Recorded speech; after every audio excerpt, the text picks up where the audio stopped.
할렐루야. 은혜의 단비가 내리는 복된 새벽입니다. 발걸음을 옮기는 것이 참 쉽지 않았음에도 불구하고 이 예배의 자리를 사모하는 마음으로 나오신 여러분의 삶에 하나님의 은혜의 단비가 흡족히 내리기를 간절히 축복합니다. 기쁜 소식을 전하겠습니다. 어떤 소식이냐면요, 여러분, 드디어 하나님께서 나타나셨습니다. 별로 감격스럽지 않으신 것 같으네요. 욥기 1, 2장에 하나님이 등장하시고 3장부터 어제 보았던 37장까지 무려 35장이 넘는 그 페이지 가운데 하나님이 한 번도 등장하지 않으시다가 드디어 하나님이 나타나셨습니다. 별로 또 안 기뻐하시네요. 그토록 욥이 바라던 하나님이 아까 말씀드렸던 것처럼 3장을 시작으로 35장을 넘는 그 지루한 욥과 욥의 친구들과의 그 격렬한 논쟁을 끝내고 드디어 욥에게 나타나셨습니다. 하나님의 나타나심이 여러분에게도 반가우십니까? 우리에게도 하나님의 나타나심이 반갑다면 욥에게 나타난 그 하나님은 얼마나 반가웠겠습니까? 욥의 친구들은 하나같이 욥에게 찾아온 그 고난의 이유를 욥이 죄를 지었기 때문이라고 말을 했습니다. 인과응보 때문이라고 말한 것이죠. 친구들의 말이 맞는 것이라고 하면 하나님은 욥에게 나타날 수 없습니다. 왜냐하면 하나님의 속성 가운데 거룩하심이 있기 때문에 죄로 인하여 고난을 당하고 죄로 인하여 죽어야 하는 욥에게는 나타나실 수 없는 것입니다. 그러나 본문 1절을 보면 하나님은 분명히 욥에게 나타나셨다고, 욥에게 오셔서 말씀하고 계시는 것을 우리는 보게 됩니다. 이 사실이 욥에게는 엄청난 위로가 되었을 것입니다. 왜냐하면 하나님을 그토록 바라던 욥에게 하나님이 찾아오셔서 말씀하신다는 이 사실이 하나님으로부터 자신이 버림받지 않았다라는 것을 보여주기 때문에, 그것을 의미하기 때문에 욥은 너무나도 기뻤을 것입니다. 친구들의 그 주장을 깨고 죄인으로 낙인 찍혔던 욥에게 하나님이 나타나신 것은 가슴에 맺혔던 한 아픔이 풀어지는 그 사건이 일어나는 순간이었기 때문에 욥은 그에게 찾아온 하나님으로 인해서 살만했을 것입니다. 얼마의 기간 동안 욥의 친구들과 논쟁이 있었는지 우리는 알 수 없지만 욥과 그 친구들의 사이에 오갔던 그 말들을 보면 욥은 이제는 자신의 말이 틀리고 자신의 생각이 잘못되었어도 지금 내 앞에 하나님이 오셨다는, 하나님이 나타나셨다는 그 사실만으로도 큰 위로가 되었고, 하나님이 욥을 멀리하지 않으시고 그를 상대해 주셨기 때문에 너무나 기뻤을 것입니다. 끝을 알 수 없는 그 답답함 속에서 하나님은 욥에게 나타나셨습니다.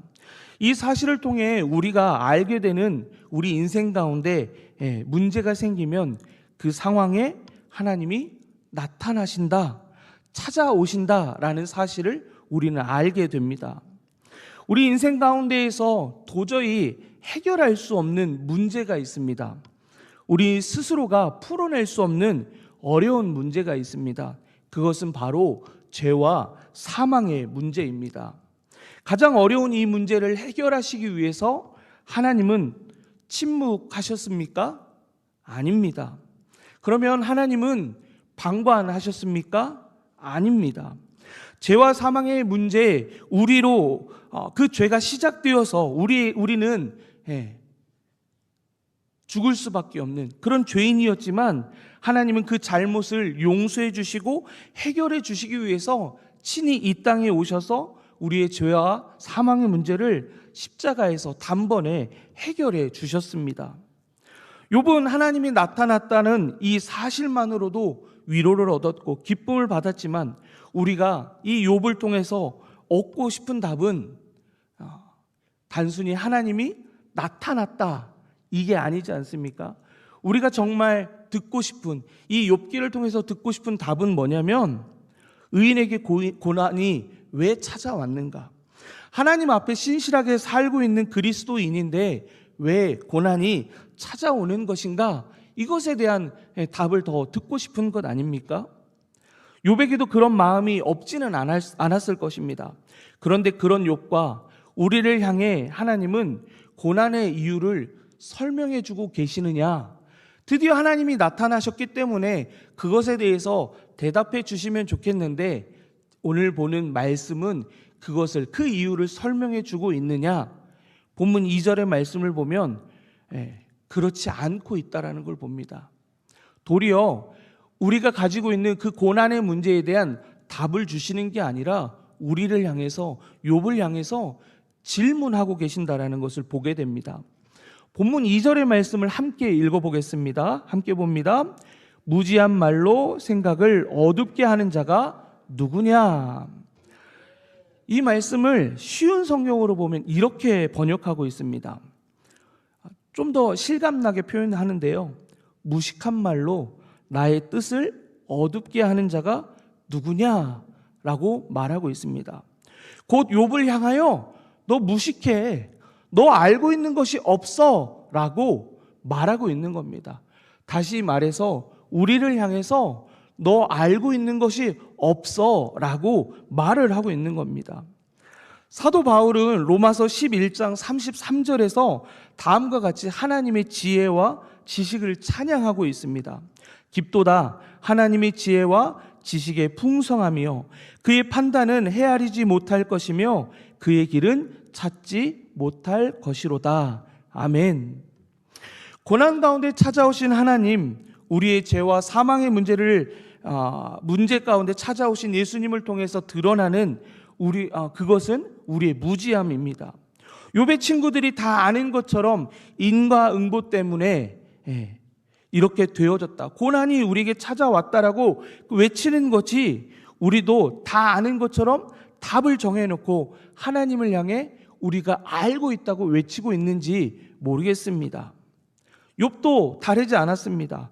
욥은 그의 친구들과 논쟁이 더해지면 더해질수록 자신이 죄가 없기 때문에 자기에게 찾아온 고난은 부당한 것이라고 하나님 앞에서 따져드는 모습으로 점점 변해가고 있는 것을 보게 됩니다. 그런데 여러분에게 질문 하나를 드리겠습니다. 우리 인생에 답답할 때를 만나지 않습니까? 답답할 때. 그런데 여러분, 왜 우리가 답답한지 아십니까? 네? 답이 없어서요? 네.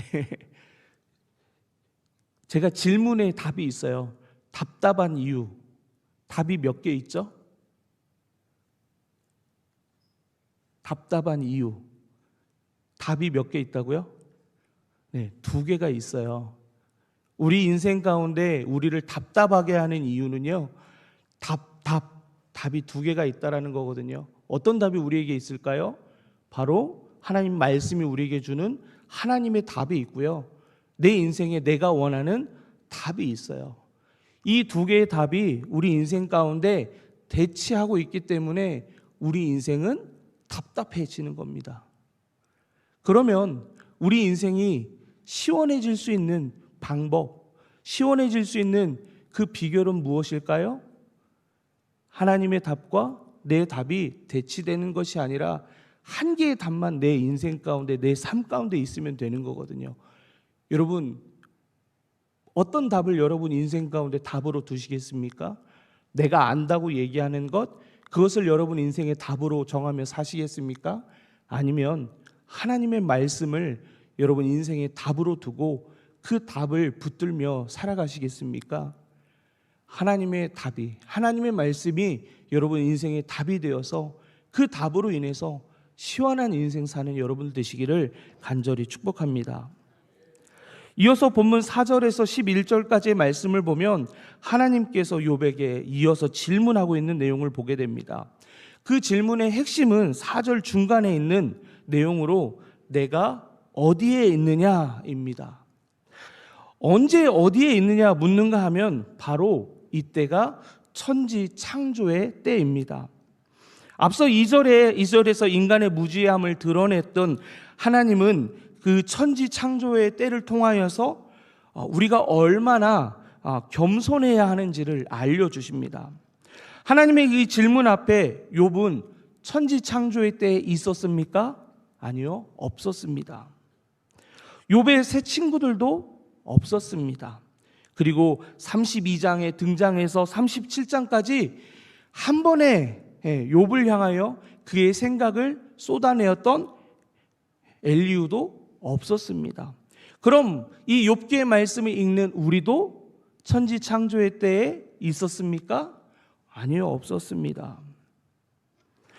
왜 고난을 주셨냐고 항변하는 욥에게 하나님은 내가 그것을 설명하면 네가 이해할 수 있느냐라고 물어보는 것과 같습니다. 욥기를 읽는 우리에게 하나님은 하나님의 말씀을 통해 우리는 하나님의 능력과 지혜, 섭리를 이해할 수 있는 능력이 없다라는 사실을 철저히 가르쳐주고 있습니다. 그래서 하나님의 섭리의 그 비밀을 보여주신다 해도 우리는 그것을 다 이해할 수 없는 존재라는 것을 인정해야 합니다. 자연의 이 비밀도 다 알지 못하면서 우리 마음은 이 새벽에, 이 새벽 예배에 나올 때 비가 오는 것을 원했습니까? 아니요, 원하지 않았거든요. 안 오면 더 오기 좋으니까요. 그런데 오잖아요. 어떻게 오고 왜 오고 우리는 아무도 이 이유를, 원인을 모른단 말이에요. 이것을 하나님이 설명해 주신다고 해도 우리의 지혜로는 그 하나님의 섭리와 비밀을 다 이해할 수 없다라는 거예요. 그것도 모르면서 이 자연의 비밀조차도 다 알지 못하면서 하나님 앞에 불평하고 큰 소리를 낸다. 이것이 과연 옳은 신앙의 모습일까요? 제 이야기를 잠깐 드리려고 합니다. 저는 제가 이제 아이가 4명이 있잖아요. 아버지가 되기 전까지는 제가 잘나서 살아온 줄 알았어요. 그런데 많은 청년들도 그런 생각을 갖고 있지 않을까 싶습니다. 저만 그런 생각이 아니라 아버지께서 하시던 사업이 제가 초등학교 3학년 때 크게 실패했습니다. 그래서 아버지만이 아니라 어머니까지 두 부모님은 저에게 부모의 역할을 못 해주셨어요.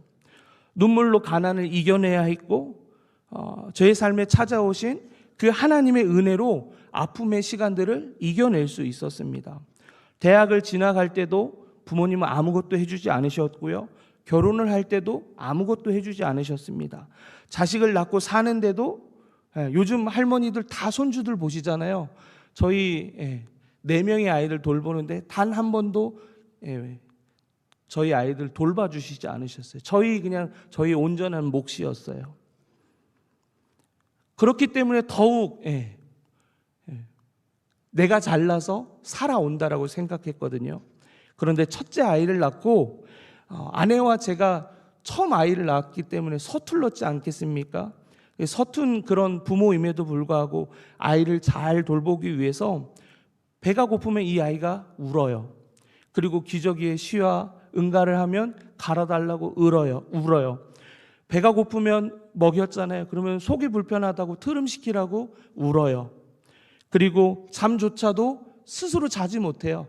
그래서 안고 다독여주고 노래를 불러줘야 잠이 들거든요. 근데 그 아이에게 그렇게 하고 있는 저의 모습을 보면서 우리 엄마도 우리 아빠도 그렇게 하셨겠구나. 한 번은 아이가 너무 아파서 이 아이를 안고 병원으로 달려가야 했던 때가 있었습니다. 그 상황에서 우리 아버지도 우리 어머니도 그렇게 하셨겠구나. 그러면서 그 아이를 안고 펑펑 울었던 적이 있었습니다. 그날 처음으로 내가 잘나서 이렇게 살고 있는 것이 아니라는 것을 부모님 역시도 나를 잘 돌보기 위해서 부단히 노력하셨겠구나라는 사실을 알면서 처음으로 제 안에 부모님을 인정하게 되었고 겸손하게 부모님께 감사하는 마음을 갖게 되었습니다. 이처럼 욥과 우리는 천지 창조의 때에 그 자리에 있지 않았지만 하나님은 땅과 바다를 만드셨고 바다의 한계를 정하셨고 새벽과 아침과 낮을 정하시고 온갖 천체를 운행하신 분이 바로 하나님이라는 것을 우리로 알게 하십니다. 그것을 알 때 우리가 나오는 반응은 불평하고 큰 소리 치는 것이 아니라 오늘 본문 7절의 말씀, 그 말씀의 모습이 바로 우리의 모습이어야 할 것입니다. 7절의 말씀을 함께 읽겠습니다. 그때에 새벽 별들이 기뻐 노래하며 하나님의 아들들이 다 기뻐 소리를 질렀느니라. 아멘. 새벽 별들이 어떻게 했습니까? 기뻐 노래했습니다. 하나님의 아들들이 어떻게 했습니까? 기뻐 소리를 질렀습니다. 우리가 다 알 수 없는 그때에 하나님은 우리를 위해서 세상을 창조하셨고 또한 우리를 구원하시기 위해서 구원의 방편을 예비하셨습니다. 그리고 끝내 그것을 성취하셔서 우리로 하여금 구원받아 이 새벽에 하나님 앞에 예배하는 믿음의 사람들로 세우셨습니다. 그렇게 우리는 비록 지금 우리의 삶의 순간이 고난일지라도 하나님 앞에 그 이유를 알 수 없는 그 고난 앞에서 원망하고 소리 지르는 것이 아니라 하나님께 기뻐 노래하고 기뻐 소리 질러 이 세상 가운데 그 하나님을 자랑하는, 전하는 믿음의 삶을 살아가야 할 것입니다. 그렇게 살아가시는 여러분 되시기를 축복합니다. 본문 마지막 절인 18절 하반절의 말씀을 보면 우리가 어떠한 존재인지 다시 한번 묻고 계십니다. 내가 그 모든 것을 다 알거든 말할지니라. 하나님 말씀에 우리의 반응은 삶의 터전인 하늘과 땅의 운행에 대해서 우리는 아무것도 할 수 있는 것이 없습니다. 우리가 아는 것은 없습니다. 우리의 인생의 한계를 인정하고 우리의 한계를 인정하기 때문에 우리는 고백할 수 있습니다.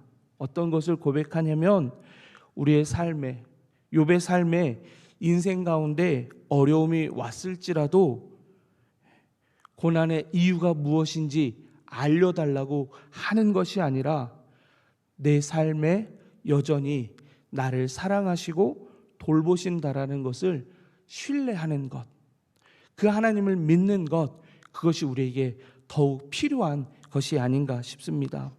우리는 욥이 잘못해서가 아니라 욥을 신뢰해서 하나님께서 고난을 허락했다라는 것을 알고 있습니다. 그러면 다 알 수 없는 우리 인생 가운데 고난이지만 이 고난조차도 하나님의 뜻 가운데 있다라는 것을 신뢰함으로 끝까지 믿음으로 승리해야 하는 것이 우리의 믿음이라고 오늘 이 욥기는 우리에게 나타나신 하나님은 말씀하고 계십니다. 그 하나님을 신뢰하며 믿음으로 승리하는, 기뻐 노래하고 기뻐 큰 소리 내는 여러분 되시기를 축복합니다.